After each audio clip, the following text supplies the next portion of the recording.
How to mute a Facebook Messenger chat. Firstly, you have to install the Messenger app in your Android from your Play Store. Now open it in your phone. Now you can see the chat.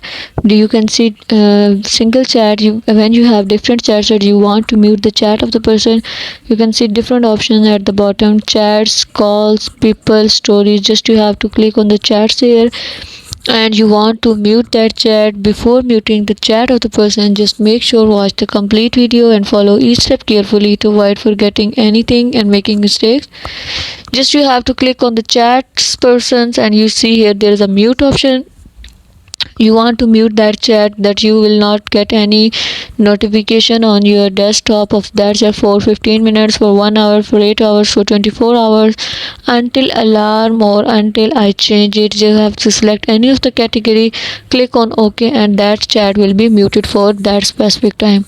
Thank you so much. That was all. Please consider showing your support by commenting, liking, sharing, and subscribing to our channel for more valuable content in the future. Your engagement is highly appreciated. I wish you very good luck. Thanks.